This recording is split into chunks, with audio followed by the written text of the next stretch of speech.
number one no matter what it takes. I'ma be number one, I'm taking your place. I'ma be number one, I'll rub it in your face. I'ma be number one, and it'll be great. Welcome to the brand new podcast, Real Talk. My name is LJ Jones. And I am Zach Carter. The two redheads ready to take over film, TikTok, Instagram, YouTube, all of that. We're going to try, at least. Maybe make you hate us along the way. Kind of depends. Yeah, you know, I'm a little nervous about doing this podcast. So I do want to clarify something. Is that all of the films or television shows that we're going to talk about, we love. There's no hate for, except for the one we're talking about today. I really fucking hate yours. Yeah, but listen, here's my thing is that the actor in me, I need to make sure I'm not insulting people in general because I need work. But I don't. I know, just so this is about to be no holds barred, right? Yeah, I mean, and it's got to be, and we're gonna be fair enough. Yeah, well, respectful to a sense. Yeah, there goes that mic again. So here's what I'll say. You can make your apologies. I'll make my apologies to my back home folks, so they know it's not a PG outing we're about to have. No. It's gonna be fun. It's gonna essentially be a fight. Look, this first episode, you guys see it in the title: Superman Returns versus Man of Steel. Man of Steel. And I'm defending Superman Returns. And I'm defending the one that will win, which is Man of Steel. And listen, I'm not stupid. I'm going to sit here and I'm going to look directly into the camera and admit that I know Man of Steel is going to win. Because of all, the sheep out there.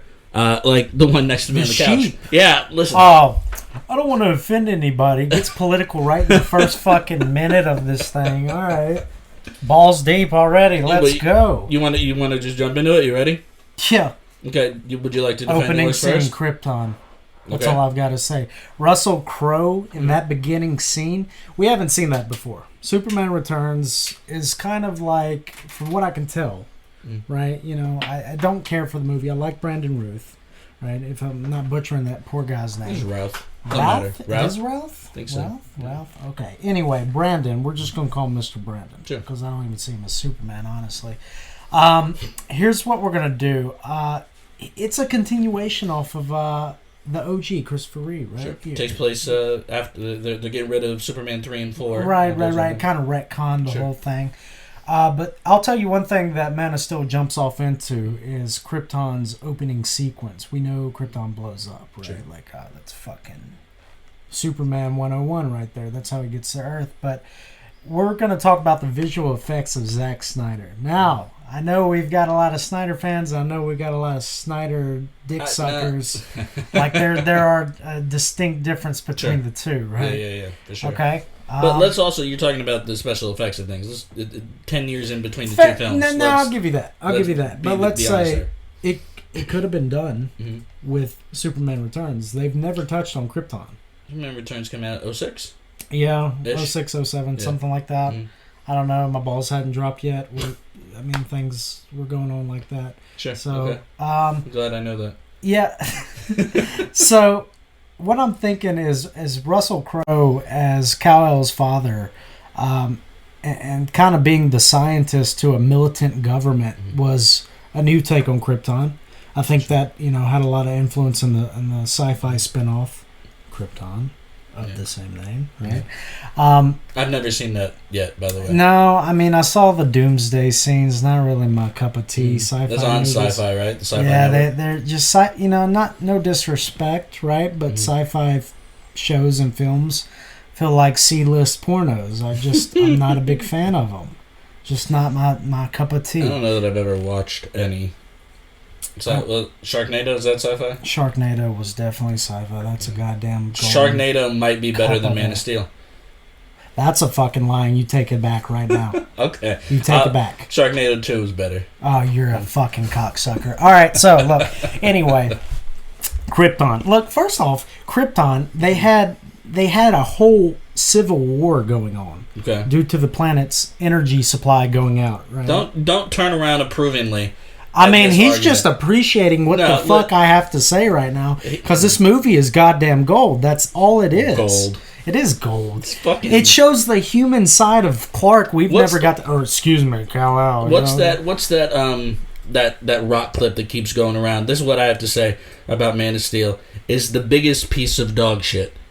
That's what the Rock's clip is. It's the biggest piece of dog shit. That's what Man of Steel is. It is one of the worst fucking movies I've ever seen in my life. You're quoting the guy who just had a mediocre super movie himself. He came from a fucking giant rock from Krypton, basically a spaceship. And okay, Krypton. So really, that sequence was there just for fan service. I will admit. Sure. And it was a beautiful sequence. I'm not going to take that from beautiful. Russell Crowe, amazing. Michael Shannon, even better. Michael Shannon, yeah, is Zod. I'm not defending your take. What the fuck am I mean, you did say Michael Shannon was good. And he is. No, Michael Shannon's a phenomenal actor in most things. Yeah, Michael Shannon as Zod was a good play. It was a good play, and I do like the kind of homage to the original Superman, where we've got his leading generals, one big bricked up motherfucker, and then you got this little skinny lady who's also a little badass. She scared the shit out of me in like a very weird erotic way, but I mean, it happens. What was that noise you made? You just got excited. I did. My heart fluttered a little bit.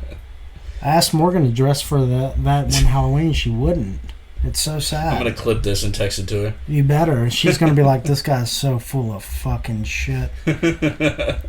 No. So yeah, we've got our opening sequence. Of Krypton, and we've got a new take. I'm trying to think who did the music for Man of Steel. It was Hans Zimmer. Hans Zimmer. I think it was. Yeah. Was it? Yeah. I was looking for him for validation on that one. No, he's not listening anymore. We could only remember out. So much. We don't need to do like a scene by scene on it. Oh, 100%. But I mean, look.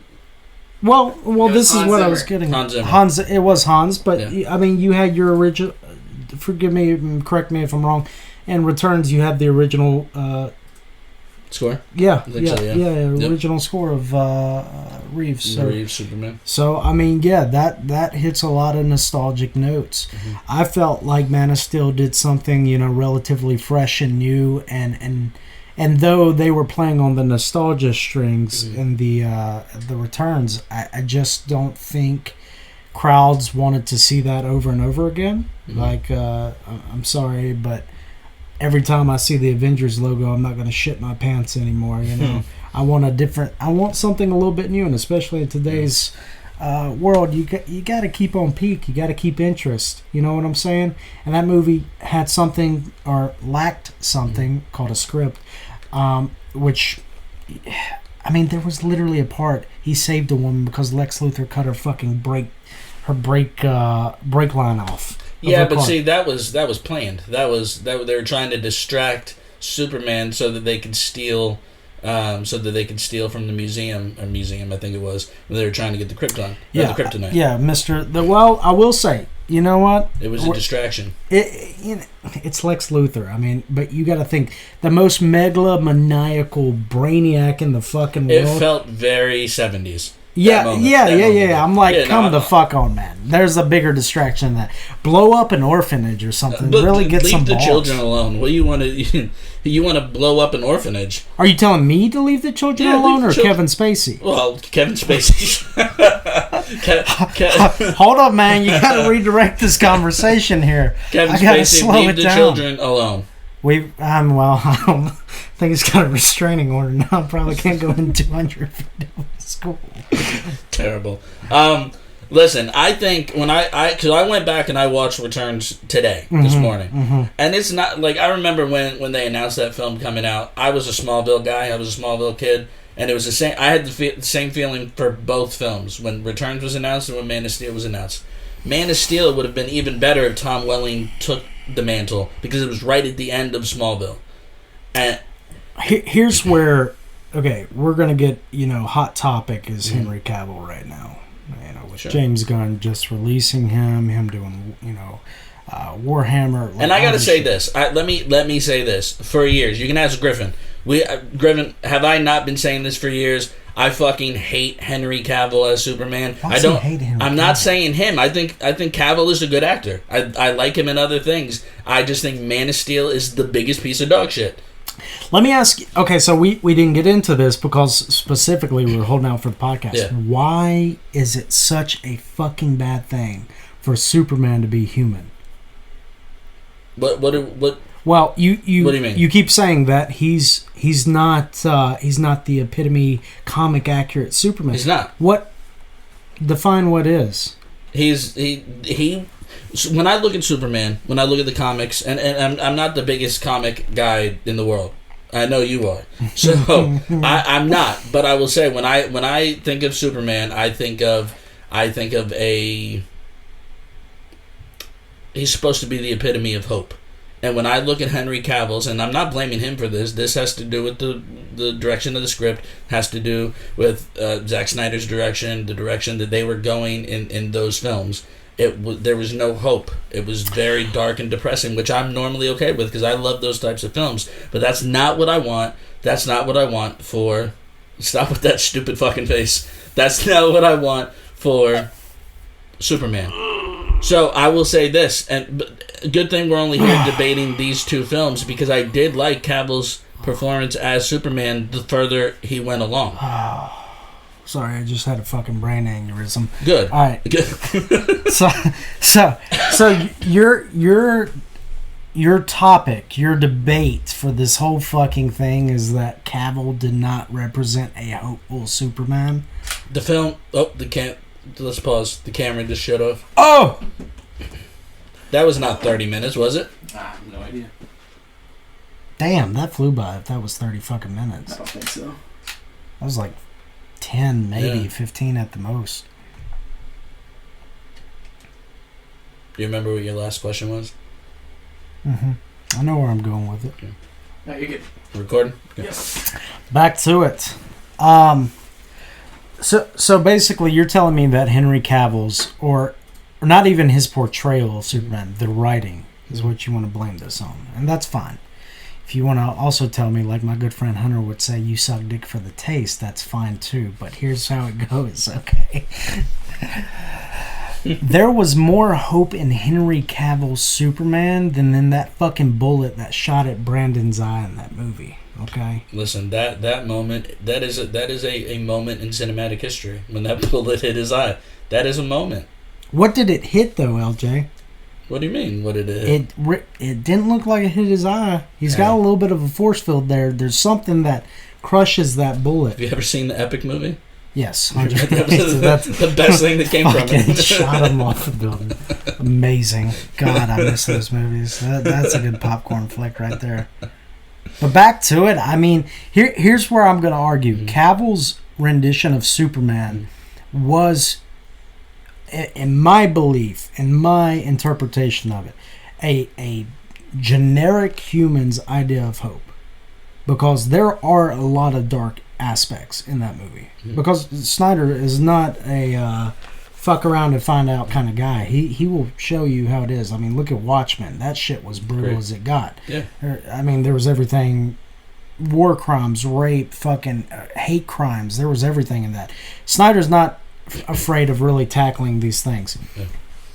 My outtake on this is that Man of Steel was supposed to be about Superman's ability to become human, not live like a human, not fucking go about your 9 to 5.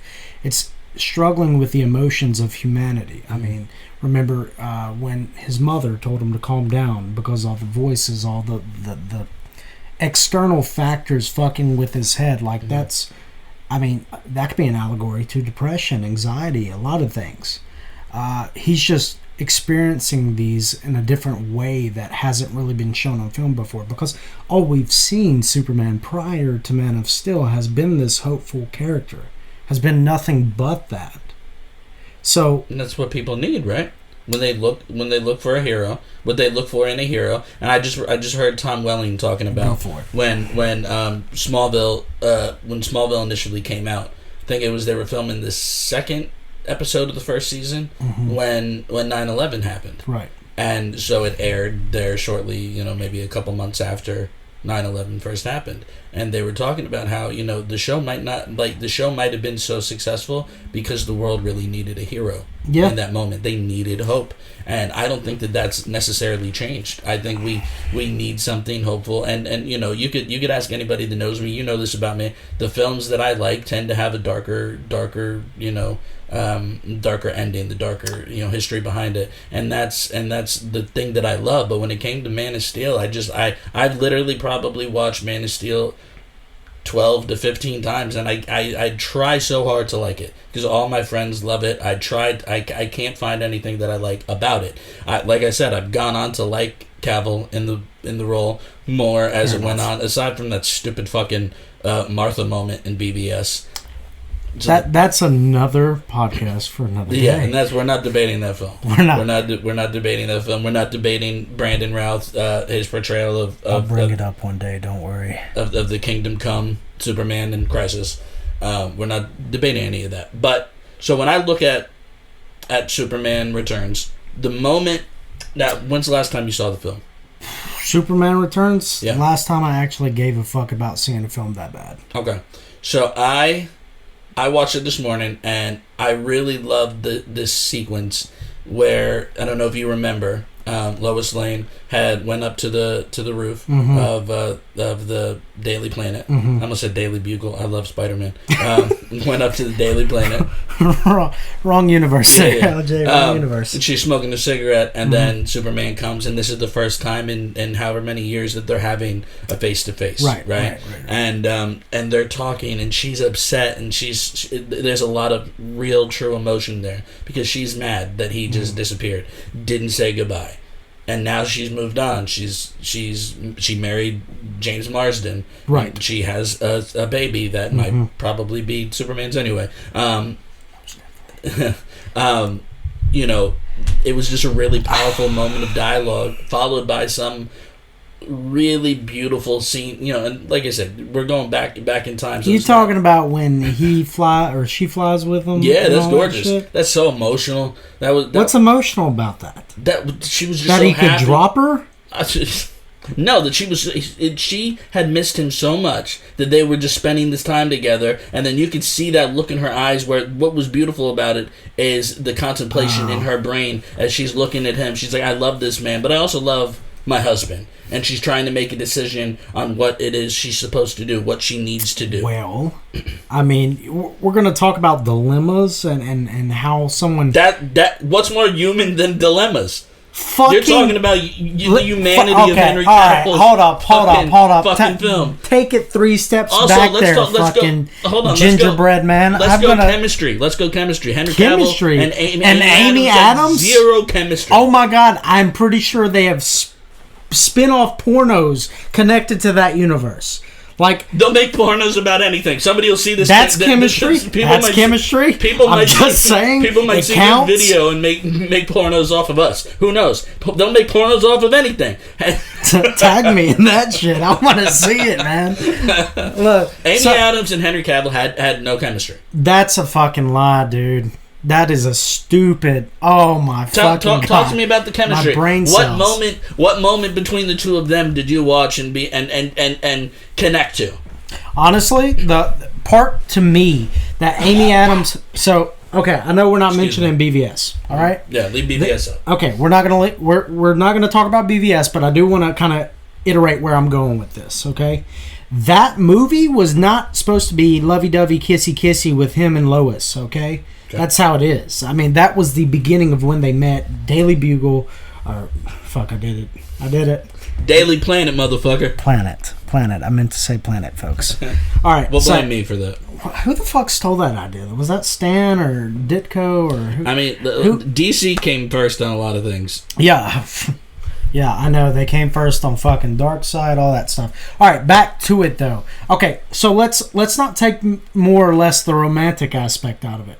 Because I could say that, maybe you have me on that. I'll even give you the edge of that argument and say, okay, their relationship has not come to fruition until BVS. I feel like it was very hot and heavy in that. I'm not talking about that, so I'm going to switch back. Here's what's going to end up... bathtub scene? That was a good scene. I am talking about the bathtub scene. You laughing over there? I mean, dude, I'm straight as a fucking arrow, but that got me hot and heavy. Okay, Henry Cavill getting in the bathtub, I was like, my fucking god. All right, look. So here's what I think that Clark's normal day-to-day relationships is what was special in that movie, and how to once again argue and wrestle with the fact of being human. His dad did not want him to expose himself and fucking died in the weirdest way possible. I will say, a fucking tornado. I mean, it's Kansas. That makes sense. Flat grounds, tornadoes. Yeah. But I was like, homeboy, you can run under that bridge with him. I don't know what the heroic sacrifice is for. But I do know what it was for, because humanly, it was not possible for his father at that age to run like fucking Usain Bolt under that bridge. Mm-hmm. Yes, Cal could have saved him, you know, could have went right to him, flew, fucking ran. We know he's fast as the Flash and can fly just as fast. That's a debate to have too. Not this episode. Yeah. I mean, yeah, but I mean that depends on who's writing it. I do want to say this. This outrage that social media is suddenly going through, that Henry Cavill has been ousted as Man of Steel or as Superman. The fuck, like this outrage is coming out of nowhere. For the last fucking 10 however many years it's been, the internet has done fucking nothing but hate on the entirety of the DCEU. That is true. Maybe Cavill was the saving grace, was the one thing that people enjoyed about it, but come on, I go on Twitter and I start scrolling and it's everybody like, oh, you know, James Gunn is ruining the DCEU. What the fuck are you talking about? No, James is going to be the savior of that, and I think, as much as I love Cavill, I love Man of Steel. I think that is. Let me tell you why that holds such, and it's not even a bias. Objectively, that movie hits every target that I wanted, but subjectively, I took my baby brother, who is a sports fanatic, hates superheroes, right? Not his fucking cup of tea. I took him to see that, to an early screening of that. And he looked at me after that movie was over and he said, and I quote, and this kid was like, 8, 9 at the time, that was fucking awesome. Yeah. Like, and do realize, not supposed to say that, okay? He wasn't supposed to say that at the time, but he, you know, he's with me, we're hanging out, and I was like, yeah. And so we talked about it, but that's the thing, is like, this movie got people who were not interested in superheroes and hope and being the fucking golden poster child interested, because you know why? Yet, like, sometimes you can be over hot, you can be over dramatic, you can be, you know, that's me on a day-to-day fucking basis. But here's the thing, that movie showed realism. It showed struggles. I mean, it showed his willpower. In the beginning, you got fucking beer poured in his eyes. I don't give a shit if you're from Krypton or not. That's gotta hurt like a bitch, okay? And all he did was throw a couple logs through that dude's truck. I mean, nothing big. It's a simple rebuttal to it. He you know, dealing with the U.S. government.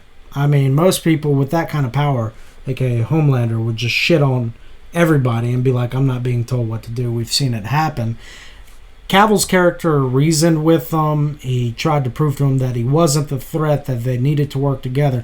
But then we saw the really golden post Boy Scout side of him when he's dealing with the officials, right? But when, let me tell you, when Zod and his little goons come up and touch Martha, I mean, homeboy's not even in the fucking scene, and next thing you know, you've got like a speeding bullet go by and slap that bitch into the Signs cornfield. I mean, that's human reaction. That's human anger. Okay, if you're built like a god, you don't get angry like that. That was the whole point of Man of Steel, is the humanity of Clark Kent. It was actually being real. Yes, people want hope, but people don't want to be lied about or lied to about how you are hope, how you become hopeful. Henry Cavill didn't do shit in this movie. Henry Cavill didn't do shit. What do you mean? Do tell. He didn't do anything. He walked. He's fucking snapped Zod's neck. Oh, it clicked again, didn't it? Yep. I got my other camera that records longer. I'll go grab that for the next one. Yeah, it's looking like it's going 10-15 minutes. Do you know how to adjust that? I can look at it after this one. Alright. That's fine. We'll start to wrap up this episode. Yeah. You're good. Right. Yeah, no, Henry Cavill didn't do shit in this movie. I would fucking fight that any day. Why do I need to listen to this? Henry Cavill did everything and more in this fucking movie. No, he walked around brooding like a motherfucker. What are you brooding? Yeah, he had no dialogue. Contemplating. Contemplating. Looking, he's gonna blow his fucking brain. Like, he just was he gonna eat a kryptonite bullet? He can't even fucking do that. Here's my thing, okay? He didn't at do the shit end in of the fucking movie, there is a family about to die, and he's begging the only person he has a bloodline connection to not to do this, because he's got to break every fucking oath of your generic golden fucking Boy Scout hero and snap this bitch's neck, and he does. He goes, breaks his neck, and then they bring that fucking. At the end of the day, I watched this movie over 12 times. I didn't give a shit about 1 second of this movie any of the times that I watched it. Nothing about the movie made me care about the characters, about the plot, about the story. There was some really cool scenery, for sure. Scenery? Yeah, the scenery, cinematically. Like VFX? Yeah, Here, well, okay. I'm not doing VFX, I'm just talking about the first it was flight well sequence done. alone It was shows well that done. he put more emotion into that than fucking Ralph or Ruth or Brandon or whatever the fuck. All Brandon had to do was suck Christopher Reeve's paraplegic penile, and he pretty much fits the character to the T. I mean, sorry, I'm being all respectful when I say that. I mean, that would be an honor to have that done. But oh, you would love to do that? You would love to do that? Shit, yeah, dude, that guy was my hero growing up. I mean, it's not that gay. I mean, it might be. Who knows? Hey, and if it was, who cares? Be happy, bro. 2022, baby. We about to roll into 2023. You know what's going to roll along with it? Well, this will be this. Batman is still fucking is a great movie. You know it's First Flight. But you know what's still going to be the thing in 2023? Henry Cavill's still way the fuck out of there. Hey, He's not coming back. The Rock tried, didn't work. I mean, he did try, but see, we don't know if he's not coming back. Yes, we do. No. They've all made. Henry Cavill said he's not coming back. And here's the other thing: actors act. That means they lie very well. You would fucking know. You're lying about how bad you hate this fucking movie right now. Trash movie. And any of the other episodes that we have lined up to talk about, this is the only one where I actually hate the one that I'm arguing against. It's the only one where I actually despise that fucking movie. How dare you? How fucking dare you? You invite me on this podcast to defend this beautifully crafted fucking masterpiece of a film. Okay? It doesn't. At the end of the day, listen, it doesn't matter. I'm losing this episode for two reasons. Because people are all, they suddenly love Henry Cavill. Your arguments have been, he wasn't hopeful. My argument also is that it's fucking killing me. I'm not fucking hopeful. It's fucking killing me to speak right now, so my arguments is fucking terrible for this episode, and for the next one it will be too. Mm-hmm. But... That's right. It's right before we got here. Sorry, Morgan. She'll be all right. She knows it's a gateway drug. All right, listen. I'm gonna end it there. I need a fucking drink. Yeah, a drink would be nice. You know what goes better with that drink? Not Henry Cavill Superman. I was gonna say a Hans Zimmer soundtrack to Man of Steel, because that in itself is better than your fucking two-piece movie. So, I mean, there's nothing better than the classics. You literally had an island built of fucking kryptonite. Yeah. Built of fucking kryptonite. It's cool. And guess what? What was the fucking point of that? I don't know. That Lex could sit there? No, because... Wank off? No, what are you talking about? He talked about... He's like, he's going to take over, kill fucking billions. He keeps getting underestimated. He's going to kill billions of people. Did it work, though? And Did it work, though? Does it matter? Did it work, though? Doesn't matter. Did Superman also have a love child? A bastard son? We don't know. What makes him? They didn't clarify. What makes it more human than to have a bastard son? Not addressing it in the film. Sorry, kid. I haven't been there for 8 years of your life. I went out to get milk.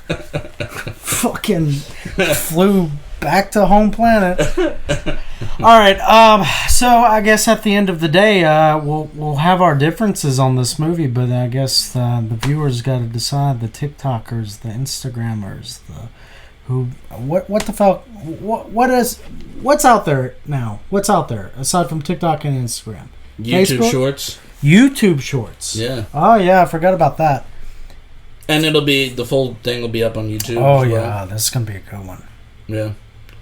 All right. Well, if this fucking camera doesn't decide to cut off on its own, I think we've come to a truce that Man of Steel is just a better movie. No. And we will end it with that. It has been such a pleasure having you guys watch this with us. LJ's just gonna sit here and take that fat fucking L. Oh, I knew it was gonna happen, but I don't accept it. I mean, I don't accept it. you're gonna accept it. No, I'm not. There's, No. You're gonna accept it that Man of Steel is better. And It's guess not what? better. If you scream no, I'm still pushing Man of Steel on you. I can't scream right now.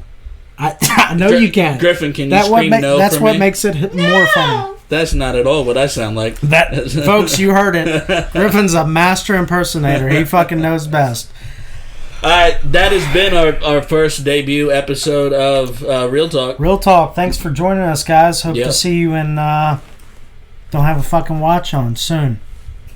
Probably 5 minutes. 5 minutes. Yeah, all right, I'll peace. be in a different shirt.